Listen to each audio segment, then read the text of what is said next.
In this video we are going to spend some time looking at how we're going to sew our ends in. So when we're thinking about the ends, it's important to remember that the reason we're doing this is to secure them, in so much as you want to make sure your project doesn't come undone. Obviously you want to do it tidily, but that's your main reason for doing it. So I'm going to start with this central section.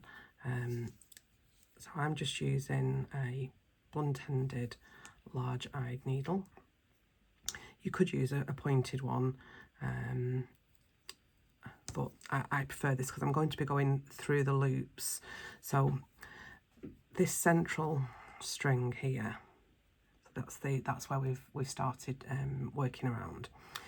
Around it, the stitch goes, so hopefully you can see that the loop is going around that. And what I'm going to do, because you can see that I've got a quite a big hole, I've chained 3 and gone into that rather than do a magic circle. So I am going to, hopefully you can see, start to place this needle so it goes through those. And I'm going to do that all the way around and come back to the same space. And then that will allow me to pull this tight.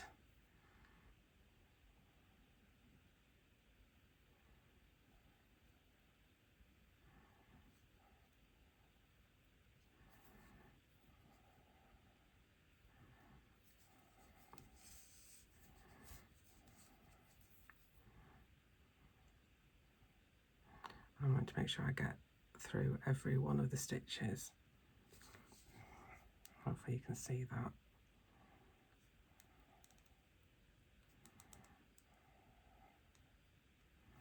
And now more or less now back at the beginning. So what I'm now going to do, so you can see automatically that that's starting to get tighter anyway. Hopefully you can see that that's starting to get tighter.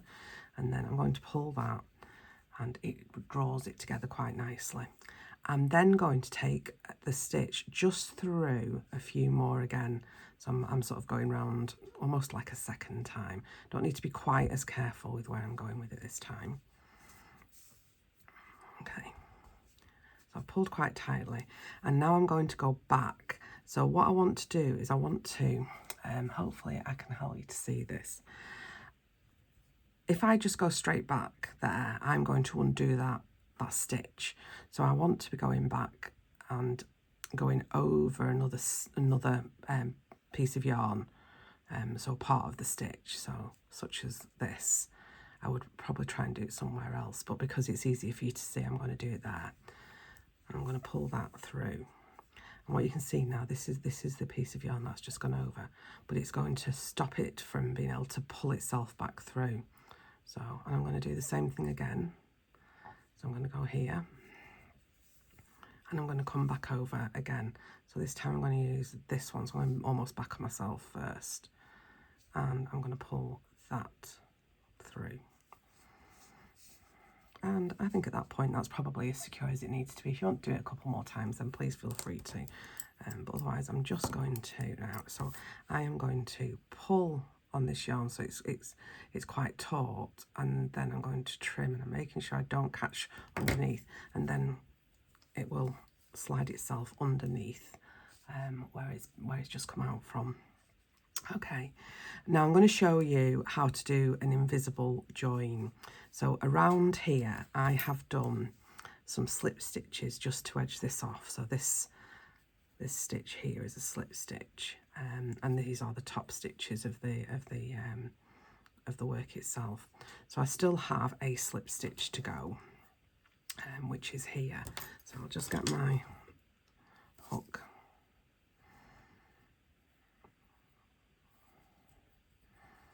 Okay, so I want to go into this one because that's the top of the very last one. So that's there. And I'm pulling that through and I'm getting my yarn needle again.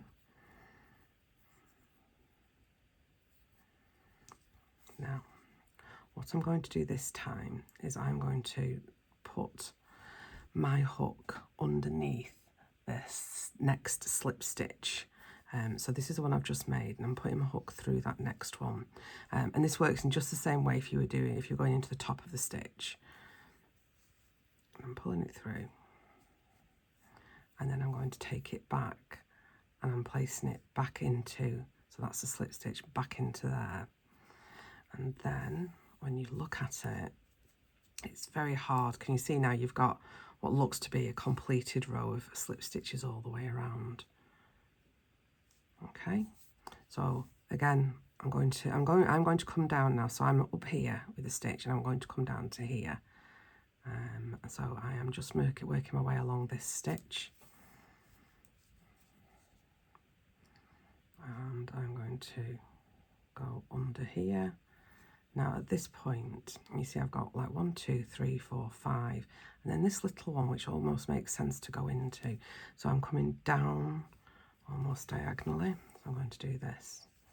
Then what I'm going to do is I'm going to skip over that stitch, and I'm going to come back through those 3. Okay. Now there's no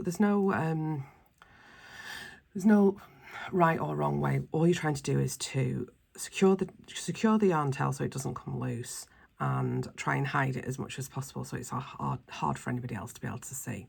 So I've gone into that one, I'm coming round the front of it, and I'm going through those 2. Actually, I'm going to go through that one, and then I'm going to go into the next little section there, and I'm going to do the same thing. And I would probably do this maybe 3 times. So I'm going to go around that one and come back up twice. Yeah, and then I'm going to go through there. Again, I'm going back around that way. So this is my 3rd one. And I'll come back up, and I'm just going to do one more now to secure it off. So I've gone back into that one, and I'm pushing it down to there. And again, I want to pull it and trim it, and then I'm just going to pull that through. So hopefully that's the front of the work, and hopefully you notice that I did do all of the stitching on the back of the work. My hands keep taking this out of focus, sorry. But when you look at the back, I think you'd be hard pressed to see where it's coming from. There's a slight dip there which would tell you that that's where I've started. So I might be tempted to just pull that up a little bit more. But I can feel there that that's slightly thicker than the others, but I don't think anybody else would. So there you go. Sewing in ends, hopefully that was useful.